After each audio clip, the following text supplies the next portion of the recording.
Good morning, everybody. Good morning. I am Suzanne Petrie with Strateres. I'm the lighting and shade manager for our team.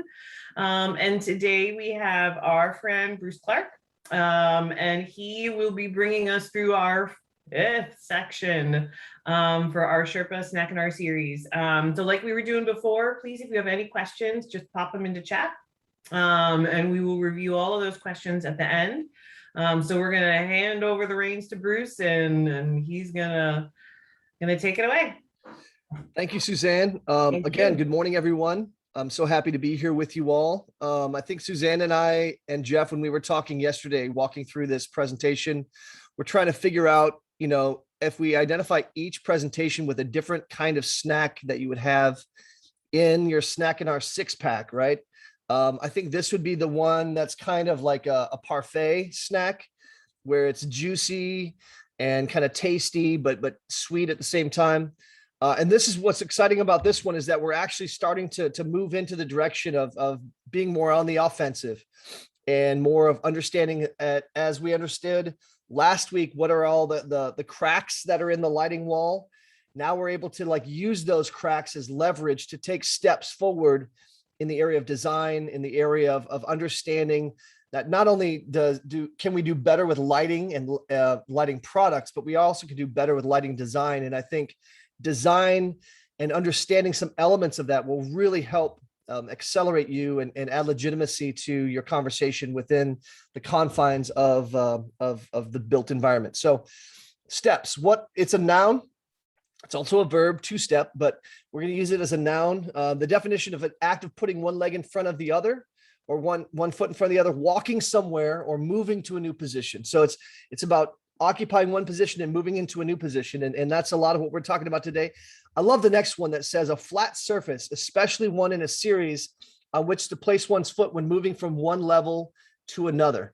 And I hope that as we do this, at least you can recognize what's that next level that I can come to in my own approach to light and lighting. If you've been doing it forever and you feel really solid, what's the next step that you can take? Everyone has that next step. But to start off with, we're going to kind of take a step back and talk about four-dimensional lighting. I don't know if ever you've thought about this or heard about four-dimensional lighting, but in order to understand four dimensions, you got to start down below that. And we'll start at the 0th dimension. The 0th dimension right there. It's just simply a point in space.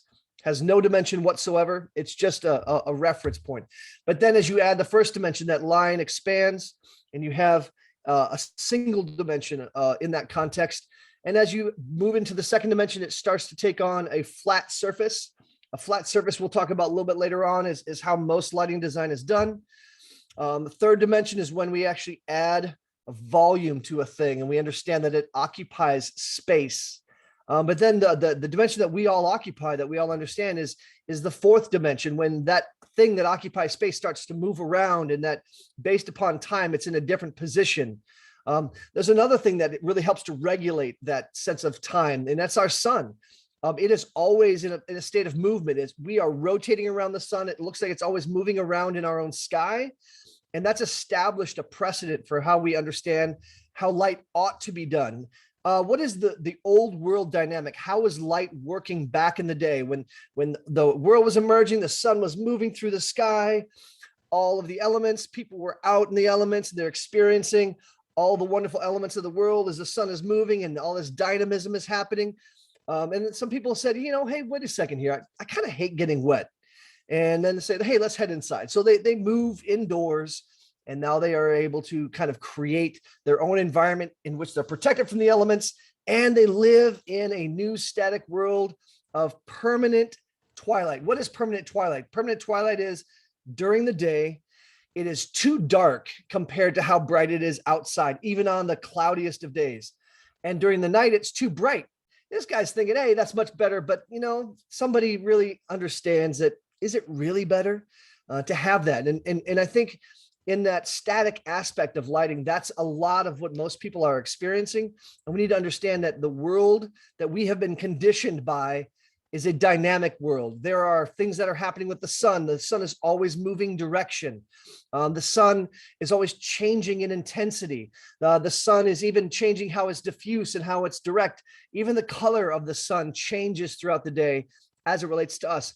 Why not apply those same experiences that we have into the lit environment? And so 4-dimensional lighting, we talked about this a little while ago, is nothing more than understanding that at the level of the eye, we want to have different colors of light that are in different applications that are being illuminated and brought into our field of vision at different levels and at different colors and different intensities. That's the thing that I think really accelerates the whole notion of lighting to that 4th-dimensional sphere that we have been conditioned by forever. So 4-dimensional lighting sounds great, but how do you approach it? It's a layered approach. You can't just flick on a switch and there it is.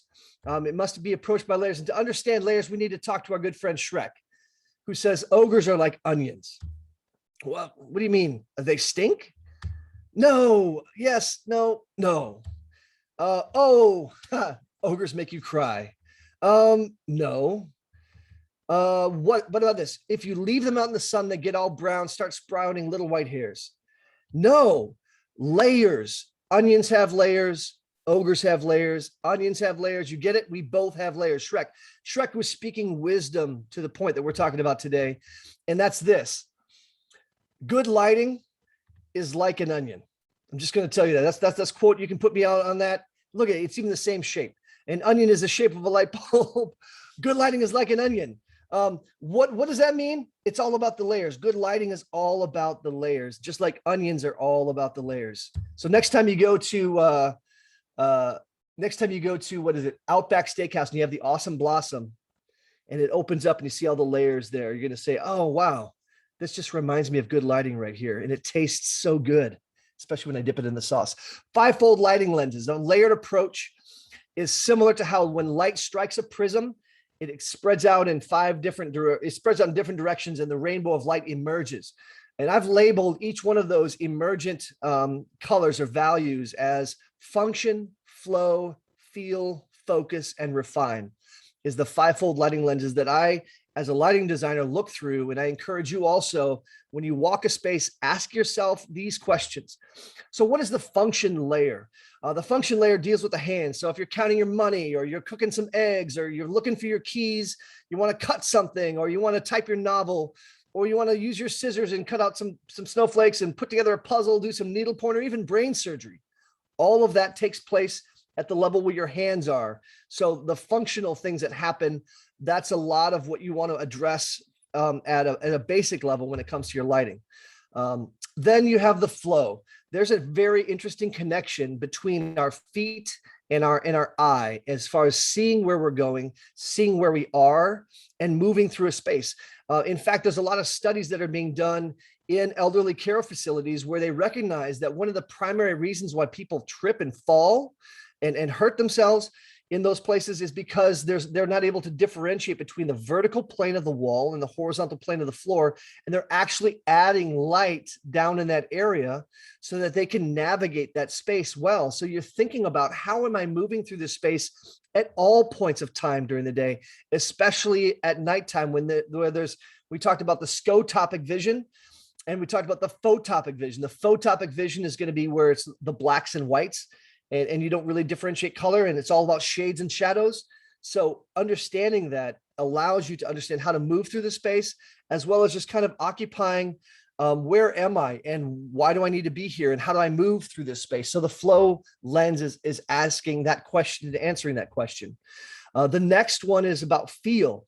When I look through a window, our near field of vision is enjoying the sun or enjoying clouds or beautiful flowers or even materials or even art. We put that all within the field of vision. It gives us this warm, glowy feeling, brings us some joy, satisfaction, fulfillment. Windows are placed right where we can just look straight out and connect with the natural environment. Art is hung in that place. A lot of things that we really are drawn to, that we enjoy looking at, are placed in that same view in our near field of vision.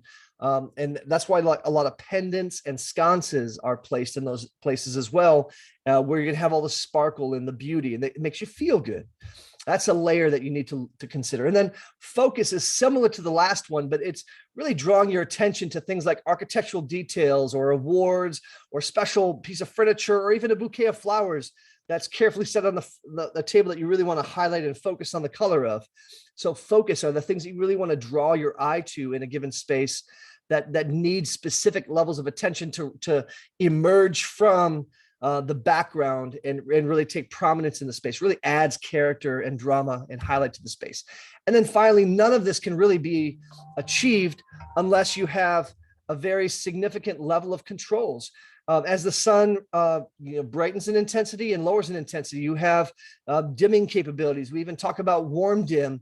As things dim, it actually replicates the incandescent bulb, or maybe you have color tunable where it's changing white throughout the day to align with the color that the sun is at that time, or even maybe changing colors just because you want to have a celebration of different kinds of colors that you want to bring into a space and kind of enliven it, similar to how my face right now is lit on this side with something that's more of a magenta, on this side something that's more white. It adds a level of dynamism and interest to what I'm looking at in the space. The refine layer allows me to set those scenes and to create space to add more visual interest and even comfort to enjoy the space that I'm occupying. So those are the layered approaches. But what do most people do? We call this circles on a plan. If you look at, this is a multi-million-dollar house right here that I had an opportunity to do lighting design for. This was the bid set that was given to me, and you can see they've placed the downlights like we talked about before, dominono, where it's like perfectly aligned. They've got 4 cans and a shan or a pendant here. And then you have 2 in these niches. And then, the barrel vault, at least they have some more linear lighting in the cove there. Maybe they were actually going to use rope light. Maybe they were going to use LED tape. I don't know, but it's all flat. And what we've said before is, if I design lighting purely from a piece of paper that is flat, that is a 2-dimensional surface, if I was a 2-dimensional person that lived in a 2-dimensional world, that would be perfectly adequate. But I am not a 2-dimensional person. I'm a 3-dimensional person. I live in a 4-dimensional world and I experience light in 4 dimensions. And so this is inadequate. It's beneath the level. What does this actually look like in practice? So thankfully we were able to have a 3D of this space. And what we do sometimes, we do an iterative process where we drop the lights and then we say, okay, this is what your lighting looks like with what you currently have in the plan. It's adequate. It's what you'd find in most places, but does it really fully address all the features of this room well? Or is there a potential that's missed? Let's start to add layers here that we're talking about. We talk about the flow, we talk about the function, talk about all of these different aspects. So the functional layer, we're looking through the lens of what's in that middle zone where my hands are going to be, where I need to see things to do actual tasks in the space. And then the flow, I'm thinking about how do I orient myself within the space? How do I move through that space and connect my eyes with my feet? My feel layer is going to be kind of in the middle. You can see that these are starting to overlap with one another, which is totally fine. And then my focus layer, what are the areas of focus in this particular space that I need to kind of draw attention to? And then finally, as I refine that, how do I want to set the scenes? What do I need to turn up or turn down to self-regulate or to kind of create a nice way that space can be experienced? So then we start to move through that space. We may add some step lights, then, turn on the fireplace. Then we might, draw attention to that beautiful wood in the ceiling and kind of make like an indirect cove there just to kind of highlight that space that's centered over the seating area. Then maybe we'll draw attention to the art on the walls, and we'll bring the pendant back in to kind of create a point of visual interest in that space and really kind of add a pool of light over the center of that seating area. Then we'll add in some sconces maybe on the wall there that actually fills that space more and draws light up and down rather than just having an indirect cove there.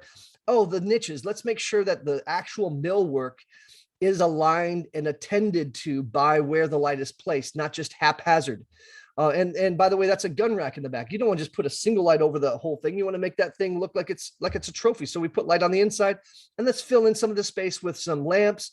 And then let's not forget about the outside as well, that there is a continuity between the inside and the outside of the home. So I don't know. I'll leave it to you. What do you think? Would you rather have this to occupy? Meh. Or would you rather occupy this space? Which I would say that's just marvelous. That would be a space that I would want to occupy. So translating from this into a plan, again, we step back into the abstract, but we do so from a position of understanding how the space actually functions. Here's the existing locations of where the previous fixtures were, but now we've shifted those over in the niches.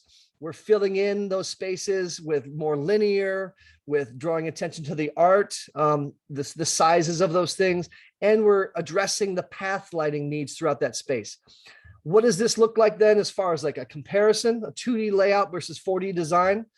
Well, we have 6 downlights, 2 linear, 1 pendant, no step lights, and 4 zones of control on the one side. And then you have 13 downlights, 4 linears, 1 pendant, 5 step lights, and 8 zones of control on the other side. So I think you can do the math. If you are interested in stepping into lighting, good design for just following those principles automatically puts more light in a space.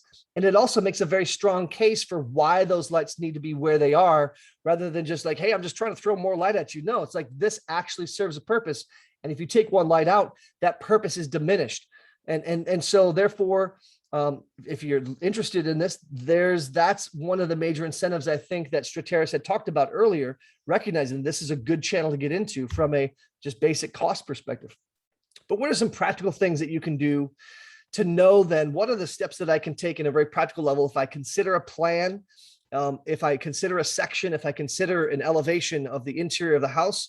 What are those toe holds that are actually in that lighting wall that I can step on to know that I can kind of advance and move forward in this conversation? Well, first, in order to do that, you have to repent of your lighting sins. Oh, forgive me for flutter bombing. Forgive me for 4 cans and a fan or shan. Divide and be conquered. Vanity unfair. Domino no. Oh, Shadowland. Oh, Top Gun down. Oh, and add your confession here. Whatever it is that you've done, that is one of your lighting sins that we looked at last week. Just add your confession there, but then we move on. We don't stay here. We say, you know what, let's go ahead and elevate the 7 lauded lighting virtues. Let's bring those into the conversation. And trust me, there's more than this, but 7 is just a good number to kind of work with. What are some of the things that we can do? Well, attention, please. This kind of goes back to that point of focus. In a given space, I'm asking myself, are there any features in that space that I can draw specific attention to? Well, I'm going to place my light accordingly and direct it to that. So maybe it's the architecture and I want to draw attention to the columns. Maybe it's a wall of texture here that I want to kind of, graze with the light from above. Or maybe it's some art, or maybe even Polly wants to be in the spotlight. In fact, Polly, do you like it? Oh, Polly likes being in the spotlight. Oh, so does Mona. So those are some things that we can draw attention to in a space. That's something that most lighting plans miss. Diffusions of grandeur. So here's our good 4 cans and a fan. What if we simply adjust the light and we see that it's aimed at the walls? What ends up happening is you have reflected diffuse light that emerges from the wall. The room feels brighter rather than darker. And that warmth actually draws you into the space and makes you feel more comfortable in the space, rather than just having a single light that does a lot more of a function of showing you where all the dust bunnies and dirt is on your floor, because that's what it's focused on. And you can go ahead and vacuum a lot better. But I'd much rather be in a room that has a warmer walls feeling. So like those diffusions really help make that space feel more warm, welcome, and inviting. So directional adjustable lighting that's going to be aimed at walls is a good way to light your room. Another thing that you can do, we talked about divide and be conquered. Now it's multiply and conquer. Here's our good friend that just wants an apple and wants to keep all of his 10 fingers in place. But with the old light, he's going to cut his hand and maybe even lose a finger, but no worries. He can find the blood very easily to clean it up in the middle of the aisle where his finger is lying. But what if we instead multiply that light, separate it out to address each area and its own task, even adding under cabinet tape light to help fill in that space. And then our friend is able to go and grab an apple and, hey, he's got it. Because that space has been attended to. In addition, because we move the light over this way, you can finally create a nice parabola of light over the centers of your cabinets, which is a very typical lighting design approach that's taken when you understand where the millwork is and where the middle of the cabinets are. You align your light with that. and it brings symmetry to that space. Plus you can see all of your dishes in the back with that light that's kind of grazing into that space as well. So it helps fill that space out. Multiplying and conquering is another good virtue for lighting that can be lauded. The fourth one I think is pretty interesting. We talked about vanity unfair. Now we're talking about vanity affair. So before we just had the one light above, now we put lights on either side, and maybe we even bring the light down from above, and hey, they're good looking, because I like the fact that I'm well modeled on the back of my head. I have good contrast between the top of my head and what's behind me. Plus my light is coming to my face from both sides. And so I have a full measure of light that I can see myself with, and it makes me look good. And if I feel like I look good, then I'm going to feel better. And that's going to just help me overall within that space.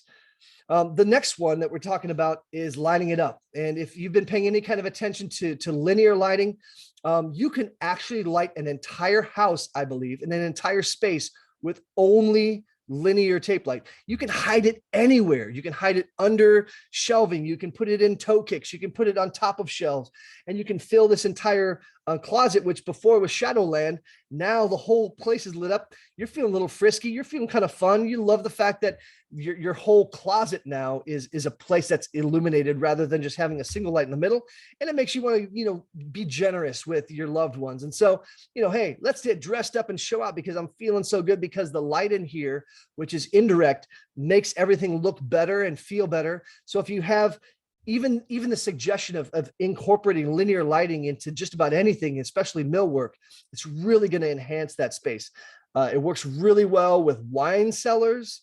I don't know if you've been to Aldi or even Hy-Vee or any of the grocery stores you have in your area, but you're seeing that they're putting linear light into all kinds of shelves, and it makes all the candy pop out and all the bags of chips pop out just at the perfect level for your kids when they're ready to check out, to say, hey, mommy, I want this Reese's peanut butter cup because it looks so good, because linear light is shining on it. It makes it pop out of the shelves rather than it being in shadows. Those kind of things. Everyone's kind of recognizing that it just fills the space. That's something that can be brought to a lighting plan very easily, that really elevates the experience of that space. And then gaining ground. So this is something that most lighting plans will not address at all, because everything is happening from above. We talked about the Top Gun down. What's gaining ground? It's simply addressing and acknowledging that at certain times of day, you want to have light below your eyes, a lot of times at night. So toe kick lighting, step lighting, path lighting, all of those things. If you have those placed into a lighting plan, that's elevating that lighting plan to the next level as well. And then finally, this is like layer it on me. This is simply understanding how a space, through adding layers, fills that space. So I have a pendant in the middle. I'm going to go ahead and address that vault with some nice indirect lighting. I've got picture light directly on the picture. I've got lamps in the space. I've got toe kick lighting. Polly says, I like good onion lighting. Right on, Polly. I'm with you. I love good onion lighting as well. And notice this, there's not a single solitary downlight in this space. And yet all of the needs in this space are fully addressed. Now, I'm not saying that we don't do downlights at all.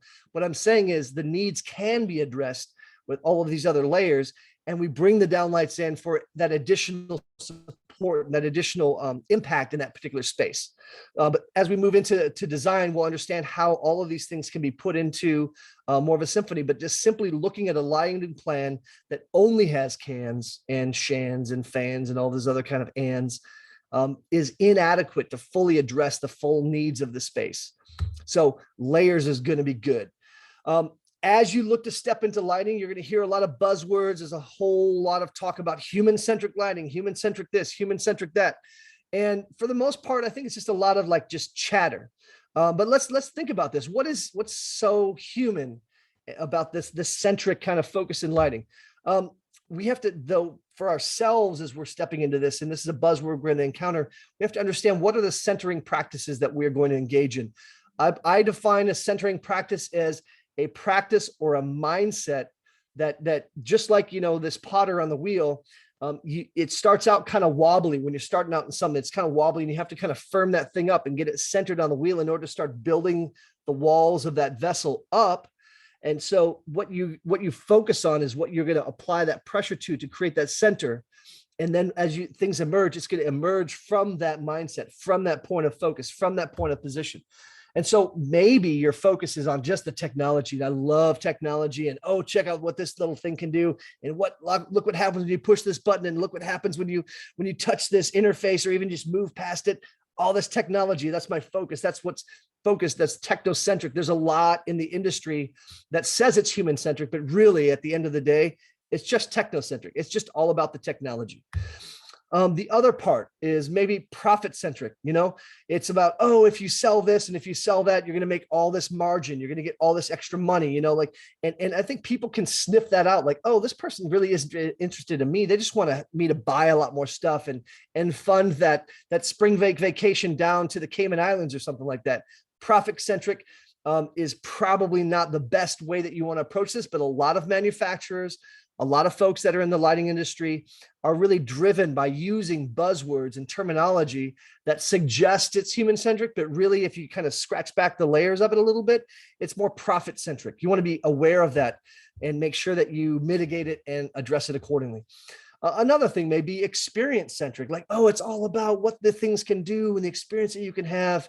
And if that's a primary point of focus, and if the people that are joining you are on board with that, that's great too. But I think even though those address certain aspects of the experience, I think that there may be more to it. So for example, what's one more thing? Lifestyle. Does the lighting actually address the lifestyle? Is this like this one? This is a person who's a chef. They would need a lot more lighting in the kitchen, but someone that eats out all the time, they don't need much lighting in the kitchen because the kitchen is not as important to them. So a lifestyle centric approach is going to actually establish priorities based upon the person's lifestyle, the way that they occupy the space. Do they like to have a lot of people in their house, or do they like to have a few people in the house? Do they throw big parties, or do they just kind of sit around in their home bodies and they just watch TV from time to time? All of those different things are considerations that you can have from a lifestyle centric approach. Another thing too, when you consider that the light that you're going to be putting in someone's home can last over 20 years, you have to really consider age and place centric approaches. So if I am designing lighting for somebody who's maybe in their 40s or 50s, by the time that light has reached a certain limit of its own age, they will have moved into retirement. And the lighting needs to make sure that it is addressing their needs for brightness and visual acuity, so they can differentiate how they maneuver through the space when they're cutting that onion, and they want to see what they're doing. They want to make sure they have enough brightness in that space. So is it age and place centric, that I understand the essence of people aging with their lighting as well? That's consideration that goes beyond technology and profit and experience. And then finally, at the very essence here, this family it's humanity centric. They are zeroed in on that life. And I think for us as individuals, if we are engaging in this conversation with folks, if we really are attuned and really attentive to who that person is that's sitting on the other side of the table, entering into that conversation for the purpose of enhancing their life, enhancing their experience, enhancing the way that they occupy that space that they are investing in, everything that we do will be human-centric. The entire process of design will be human-centric, regardless of what tools that we choose. And so I think that's an important consideration as you are entering into your centering practices. That for me personally, that's something that I always want to bring to the table in the conversations I have about design, to really hone in and fine tune on this particular person in this particular place and the way they particularly occupy the space that will need to be lit. So all that to say, I'm kind of giving you a launch. Ready, set, light. It's time for you to take that step. I was saying to Suzanne and Jeff yesterday, this is like a big, fat, juicy, warm pie that the lighting industry and that technology industry is setting on your doorstep. And all you have to do is open the door, bring it in, get out your sharp knife under the good bright lights, get a scoop of ice cream, and then enjoy the juiciness of this pie. But in order to do that, know that this isn't just like eating a pie. Even though the opportunity is like that, you still have to plan your ascent. What is that next best step for you? And I know that next week we're going to start talking about, at least from my standpoint, what are some things and ideas that you can understand as strategies to take that next step and really see yourself to the summit and really move in the direction of seeing a viable path forward for you and your business in the area of stepping into this lighting space. So with that said, get to stepping. That's all I can say. Suzanne, what you got? I love it. I love it. Thank you, Bruce. That was awesome. I look around my house and all I look at are all these downlights just shining down onto nothing. Yeah. And it's almost like that's the one fixture you want to use last. Mm-hmm. And that's what everybody seems to use almost exclusively. Yeah. Yeah. Yeah, I was just at Menards getting some replacement lights because we have a house that we're selling right now, and just kind of wanted to upgrade some of the lighting in the space. And I was, honestly, I hate to say this, but I really didn't care about the lighting in this house. I just wanted to get it done, right? But as I was looking for some replacement lights in some of the places before I knew what I know now about lighting, I saw this huge area with all these huge metal cans, literal cans that are still being given out into market.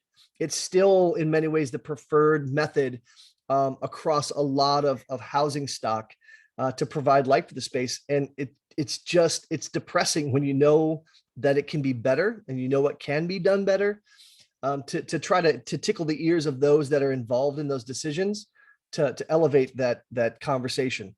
It's starting now, but I think the more persistent we are, it will move the needle forward and it will make the shift happen. But you have to really be clear-eyed about where you're trying to go and who you need to talk to make it happen.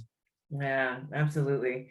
We've been on some projects in the past week or so doing walkthroughs, and you're talking about how awful these big cans are. It's like, well, at least it's a can and not one of those little wafers.